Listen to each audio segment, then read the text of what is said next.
ಬೇಸ್ಗೆ ಬಂತು ಅಂದ್ರೆ ಸಾಕು, ಒಳನಾಡಿನ ಕಾಂಕ್ರೀಟ್ ನಗರಗಳು ಆ ಅಕ್ಷರಶಃ ಕುದಿಯೋಕ್ ಶುರುವಾಗುತ್ತೆ ಅಲ್ವಾ. ಆದ್ರೆ ಅದೇ ಕರಾವಳಿ ಕಡೆ ಹೋದ್ರೆ ವಾತಾವರಣ ಆಶ್ಚರ್ಯಕರ ರೀತಿಯಲ್ಲಿ ತಂಪಾಗಿರುತ್ತೆ. ಹೌದು, ಖಂಡಿತ.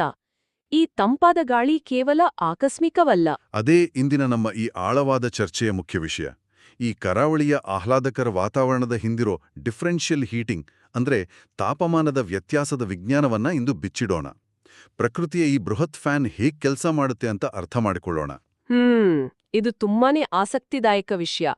ಸೂರ್ಯನ ಶಾಖವನ್ನ ಭೂಮಿ ಮತ್ತೆ ನೀರು ಹೇಗೆ ಹೀರ್ಕೊಳ್ಳುತ್ತೆ ಅನ್ನೋದ್ರ ಮೇಲೆ ಈ ಬೃಹತ್ ಯಂತ್ರ ವ್ಯವಸ್ಥೆ ನಿಂತಿದೆ. ಅಂದ್ರೆ ಎರಡರ ಮೇಲೂ ಒಂದೇ ಪ್ರಮಾಣದ ಬಿಸಿಲು ಬಿದ್ದರೂ ಕೂಡ ಆ ಶಾಖಕ್ಕೆ ಅವು ಪ್ರತಿಕ್ರಿಯಿಸೋ ರೀತಿ ಸಂಪೂರ್ಣ ಭಿನ್ನವಾಗಿರುತ್ತೆ ಅಲ್ವಾ. ನಿಖರವಾಗಿ. ಆ ಮೂಲಗಳಲ್ಲಿರೋ ಚಟುವಟಿಕೆ 7.4 ಅದೇ ಮಣ್ಣು ಮತ್ತೆ ನೀರಿನ ಪ್ರಯೋಗ ನೋಡಿದ್ರೆ ಇದು ಸ್ಪಷ್ಟವಾಗುತ್ತೆ. ಸೂರ್ಯನ ಬಿಸಿಲಿಗೆ ಮಣ್ಣು ತಕ್ಷಣವೇ ಕಾಯುತ್ತೆ ಮತ್ತೆ ರಾತ್ರಿ ಅಷ್ಟೇ ಬೇಗ ತಣ್ಣಗಾಗುತ್ತೆ. ಆದ್ರೆ ನೀರು ಬಿಸಿಯಾಗೋಕೆ ತುಂಬಾ ಸಮಯ ತಗೊಳ್ಳುತ್ತೆ. ಇದನ್ನ ನಾನು ಆ ಒಂದು ತೆಳುವಾದ ಲೋಹದ ಪಾತ್ರೆಗೆ ಹೋಲಿಸ್ತೀನಿ. ಒಲೆ ಮೇಲಿಟ್ಟ ತಕ್ಷಣ ಸುಡೋಕ್ ಶುರುವಾಗತ್ತೆ, ಕೆಳಗಿಳಿಸದ ಕೂಡಲೇ ತಣ್ಣಗಾಗತ್ತೆ. ಆದರೆ ಸಮುದ್ರದ ನೀರು ದಪ್ಪ ತಳ ಇರೋ ದೊಡ್ಡ ಪಾತ್ರೆಯಲ್ಲಿರೋ ಸೂಪ್ ಇದ್ದ ಹಾಗೆ. ಕಾಯೋಕ್ಕೂ ಟೈಮ್ ಬೇಕು, ಆರೋಕ್ಕೂ ತುಂಬ ಟೈಮ್ ಬೇಕು. ಓಹೋ, ಈ ಹೋಲಿಕೆ ಅತ್ಯಂತ ನಿಖರವಾಗಿದೆ.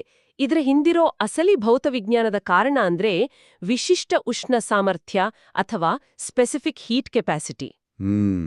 ನೀರಿನ ಉಷ್ಣ ಸಾಮರ್ಥ್ಯ ಮಣ್ಣಿಗಿಂತ ಬಹಳ ಹೆಚ್ಚು. ಅಂದ್ರೆ ನೀರು ಬಿಸಿಯಾಗಲು ಹೆಚ್ಚು ಶಕ್ತಿ ಬೇಕು. ಜೊತೆಗೆ ಸೂರ್ಯನ ಕಿರಣಗಳು ನೀರಿನಲ್ಲಿ ತುಂಬಾ ಆಳದವರೆಗೆ ತೂರ್ಕೊಂಡು ಹೋಗುತ್ತೆ. ರೈಟ್. ಮತ್ತೆ ಅಲೆಗಳಿಂದಾಗಿ ನೀರು ನಿರಂತರವಾಗಿ ಬೆರೆಯುತ್ತಲೇ ಇರುತ್ತೆ. ಹೌದು. ಹೀಗಾಗಿ ಶಾಖ ದೊಡ್ಡ ಪ್ರಮಾಣದ ನೀರಿನಲ್ಲಿ ಹಂಚಿ ಹೋಗುತ್ತೆ. ಆದ್ರೆ ಭೂಮಿ ಮೇಲೆ ಹಾಗಲ್ಲ. ಶಾಖ ಕೇವಲ ಮೇಲ್ಮೈಯಲ್ಲೇ ಉಳಿದುಕೊಂಡು ಅದು ತಕ್ಷಣವೇ ಕಾಯುತ್ತೆ. ಓಕೆ, ಸೊ ಶಾಖ ಕೇವಲ ಮೇಲ್ಮೈಯಲ್ಲೇ ಉಳಿಯೋದ್ರಿಂದ ಹಗಲಿನಲ್ಲಿ ಭೂಮಿಯ ಮೇಲಿರೋ ಗಾಳಿ ವಿಪರೀತ ಬಿಸಿಯಾಗಿ ಮೇಲಕ್ಕೆ ಏರುತ್ತೆ. ಖಂಡಿತ. ಈ ಸಂವಹನ ಅಥವಾ ಕನ್ವೆಕ್ಷನ್ ಪ್ರಕ್ರಿಯೆಯಿಂದ ಅಲ್ಲಿ ಒಂದು ಕಡಿಮೆ ಒತ್ತಡದ ಪ್ರದೇಶ ಅಂದ್ರೆ ಒಂದು ಖಾಲಿ ಜಾಗ ಸೃಷ್ಟಿಯಾಗತ್ತೆ. ಆ ಜಾಗ ತುಂಬೋಕೆ ಸಮುದ್ರದ ಮೇಲಿರೋ ತಂಪಾದ ಭಾರವಾದ ಗಾಳಿ ಭೂಮಿ ಕಡೆ ನುಗ್ಗಿ ಬರುತ್ತೆ. ಕರಾವಳಿ ಮನೆಗಳಲ್ಲಿ ಸಮುದ್ರದ ಕಡೆಗೆ ಮುಖ ಮಾಡಿರೋ ದೊಡ್ಡ ಕಿಟಕಿಗಳನ್ನ ಇಟ್ಟಿರ್ತಾರಲ್ಲ, ಅದರ ಹಿಂದಿನ ವಿಜ್ಞಾನವೂ ಇದೆ, ಸೀ ಬ್ರೀಸ್. ಹೌದು. ಆದ್ರೆ ಹಗಲಿನಲ್ಲಿ ನಡೆಯೋ ಈ ಪ್ರಕ್ರಿಯೆ ಸೂರ್ಯ ಮುಳುಗಿದ ಮೇಲೆ ಇನ್ನಷ್ಟು ಕುತೂಹಲಕಾರಿ ತಿರುವು ಪಡೆಯುತ್ತೆ. ಅಂದ್ರೆ ಕತ್ಲಾದ್ಮೇಲೆ.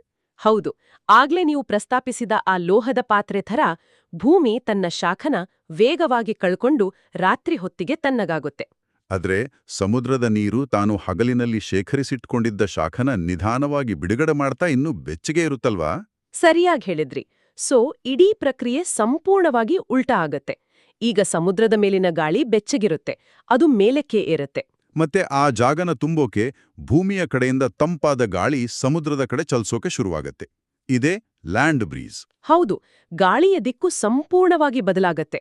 ಈ ದೈನಂದಿನ ಚಕ್ರ ಕರಾವಳಿ ಪ್ರದೇಶಗಳಿಗೆ ಒಂದು ನೈಸರ್ಗಿಕ ಹವಾನಿಯಂತ್ರಕ ಅಂದ್ರೆ ನ್ಯಾಚುರಲ್ ಏರ್ ಕಂಡೀಷನರ್ ಇದ್ದ ಹಾಗೆ ಕೆಲಸ ಮಾಡುತ್ತೆ. ಖಂಡಿತ. ಒಳನಾಡಿನಲ್ಲಿ ಹಗಲು ರಾತ್ರಿ ತಾಪಮಾನದಲ್ಲಿ ದೊಡ್ಡ ಮಟ್ಟದ ಏರಿಳಿತ ಇದ್ರೆ, ಕರಾವಳಿಯಲ್ಲಿ ಈ ಸಮುದ್ರ ಮತ್ತು ಭೂವಿಯ ಗಾಳಿಯ ನಿರಂತರ ವಿನಿಮಯದಿಂದ ವಾತಾವರಣ ತುಂಬಾ ಸ್ಥಿರವಾಗಿರುತ್ತೆ. ನಿಜಕ್ಕೂ ಇದೊಂದು ಅದ್ಭುತ ವ್ಯವಸ್ಥೆ. ಕೇವಲ ಒಂದೇ ದಿನದ ಉಷ್ಣತೆಯ ವ್ಯತ್ಯಾಸನೇ ಒಂದು ಸ್ಥಳೀಯ ಕರಾವಳಿಯಲ್ಲಿ ಇಷ್ಟು ದೊಡ್ಡ ಗಾಳಿಯ ವ್ಯವಸ್ಥೆ ಸೃಷ್ಟಿ ಮಾಡಬಲ್ಲದು ಅಂದ್ರೆ, ಇದನ್ನ ಇನ್ನಷ್ಟು ದೊಡ್ಡ ಮಟ್ಟಕ್ಕೆ ವಿಸ್ತರಿಸಿ ನೋಡಿದ್ರೆ ಇದರ ಪ್ರಭಾವ ಎಷ್ಟಿರ್ಬೋದು? ಆಯಾಮವನ್ನ ವಿಸ್ತರಿಸಿದಾಗ ಇದರ ನಿಜವಾದ ಶಕ್ತಿ ಅರಿವಾಗುತ್ತೆ. ಈ ಸಣ್ಣ ಕರಾವಳಿಯ ಉದಾಹರಣೆಯನ್ನ ಬೃಹತ್ ಖಂಡಗಳು ಮತ್ತೆ ಅಗಾಧವಾದ ಮಹಾಸಾಗರಗಳ ಮಟ್ಟಕ್ಕೆ ಅನ್ವಯಿಸಿ ನೋಡಿದ್ರೆ, ವಾವ್!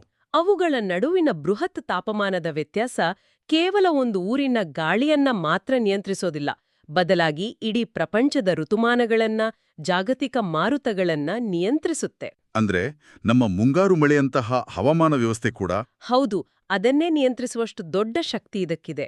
ಇದು ನಿಜಕ್ಕೂ ಬೆರಗುಗೊಳಿಸುವ ವಿಚಾರ. ಮೈಗೆ ತಾಗುವ ತಂಪಾದ ಸಮುದ್ರದ ಗಾಳಿಯ ಹಿಂದೆ ಇಡೀ ಭೂಮಂಡಲದ ಹವಾಮಾನವನ್ನೇ ನಿಯಂತ್ರಿಸುವ ಇಂಥದ್ದೊಂದು ಬೃಹತ್ ನೈಸರ್ಗಿಕ ಜುಗಲ್ಬಂದಿ ಅಡಗಿದೆ ಅನ್ನೋದು ಒಂದು ಅದ್ಭುತವಾದ ಒಳನೋಟ. ಕರಾವಳಿಯ ಗಾಳಿಯನ್ನು ಅನುಭವಿಸುವಾಗ ಈ ಬೃಹತ್ ವಿಜ್ಞಾನವನ್ನು ನಾವೆಲ್ಲರೂ ಖಂಡಿತ ನೆನಪಿಸ್ಕೊಳ್ಬೋದು.